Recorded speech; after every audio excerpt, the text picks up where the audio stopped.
जदरान एक प्लेयर है वहाँ पे जो रह चुके हैं। हमें याद है कि एक मैच चल रहा था और उसमें बिल्कुल 9 खिलाड़ी आउट हो गए थे, टेल एंड पे वो खेल रहे थे और रमीज राजा कमेंट्री कर रहे थे। वो कह रहे थे कि ये ऐसे खेल रहे हैं कि जैसे शायद मैच जीत जाएंगे, यानी इंटेंट वो ऐसा शो कर रहे थे। हालांकि मैच हार गए थे वो, मुझे टीम याद नहीं किसके अगेंस्ट हो रहा था, लेकिन मैं उनके यानी कि जो इंटेंट है ना उसकी हम बात कर रहे हैं कि वो टेल एंड पे भी खेलने वाला।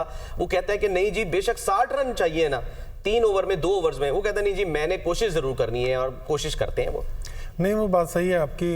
एक तो उनके अंदर थोड़ा जोश होगा, अफगानिस्तान की टीम जिस तरह खेलती है, फर्स्ट टाइम चैंपियन ट्रॉफी खेल रही है। और अगर दूसरा देखा जाए, जिस तरह तफीक ने बात की है, उनके स्पिनर उनके बहुत अच्छे हैं, फास्ट बॉलर को भी उनको बहुत ज़्यादा सपोर्ट करते हैं। और सबसे बड़ी क्या, उनको ये जो एशियन कंडीशन है ये बड़ी उनको थोड़ी फेवर करेगी, क्योंकि जिस तरह किया गया अभी पिछले मैच देखे हम, 1-2 मैच हुए हैं पाकिस्तान में, कराची में, तो थोड़ा फेवर मिलती है स्पिनर को। तो उनके स्पिनर वर्ल्ड क्लास स्पिनर है, राशिद है, साथ 1-2 और हैं, नबी है।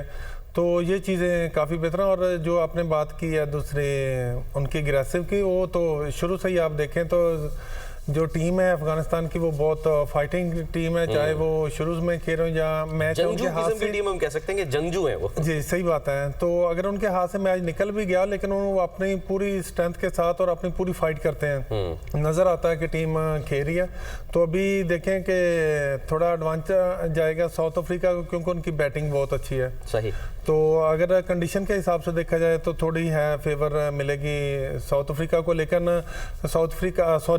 अफगानिस्तान को। अच्छा। तो अगर बैटिंग का देखे थोड़ा एज उनको मिलेगा, लेकिन वो फेवर वही होती है कि जो इन द एंड जब ग्राउंड में जो परफॉर्म करता है वही जीता है। तो देखें दोनों टीमों का मुकाबला सख्त होगा। ठीक है डॉक्टर साहब, साउथ अफ्रीका ने फाइनल खेला था T20 वर्ल्ड कप का, और उसमें वो एक बड़ा ज़बरदस्त कैच ले लिया था सूर्या कुमार यादव ने।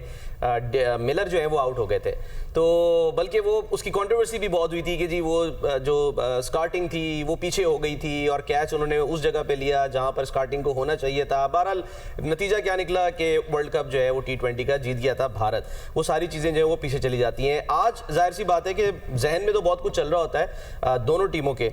अब साउथ अफ्रीका जो है उनकी हम ये कह सकते हैं कि बैटिंग लाइनअप वर्सेस अफगानिस्तान की बॉलिंग, स्पिन बॉलिंग जो है, आप भी यही समझते हैं ऐसा होगा?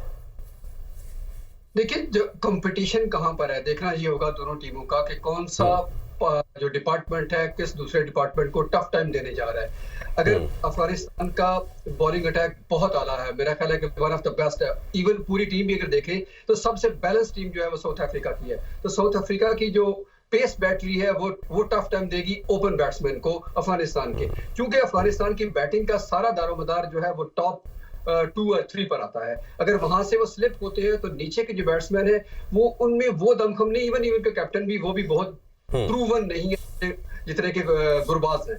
गुरबाज के साथ इब्राहिम जदरान ओपन करते हैं और वही टीम को लेके जाते हैं। जहां उनमें से कोई गिर जाता है या अगर दोनों गिर जाते हैं तो फिर बाकी की टीम इसलिए संभाली नहीं जाती और बहुत जल्दी उनकी जो ऑलराउंड है वो एक्सपोज हो जाते हैं, जैसा कि ओरकजई है, उसके बाद मोहम्मद नबी है, गुलबदीन भी बल्कि दरमियान में फ्लोटर के तौर पर कभी कभार आ जाते हैं। तो वहां ऐसा नजर आता है कि उनकी मिडिल ऑर्डर के बहुत ज्यादा प्रॉब्लम्स हैं।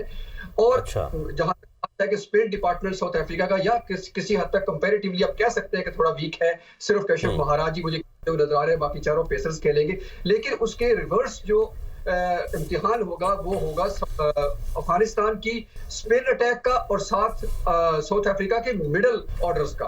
ये दोनों इम्तिहान हमें होंगे कि कैसे वो उनके टॉप ऑर्डर को कैसे कोप करते हैं और इनके स्पिन उनके मिडिल ऑर्डर को कैसे करते हैं, क्योंकि उनके भी अगर बमूमा और जोरजी ओपन करेंगे यकीनन वही करेंगे। तो उसके बाद जो तीनों बैट्समैन आते हैं वो बहुत फर्म, बल्कि चौथे मिलर को भी शामिल कर ले तो क्लासन भी, हेनरिक क्लासन भी और डोसन भी और उसके बाद मिलर, चारों के चारों बैट्समैन बहुत इम्पैक्टफुल हैं। और उसके बाद जो बाकी के उनके बैट्समैन है यानी कि मार्को जॉनसन, वो ऑलराउंड कैटेगरी में आते हैं। हालांकि वो पेसर है, लेफ्ट आर्म पेसर है, लेकिन साथ वो 3 ऑलराउंडर भी हैं।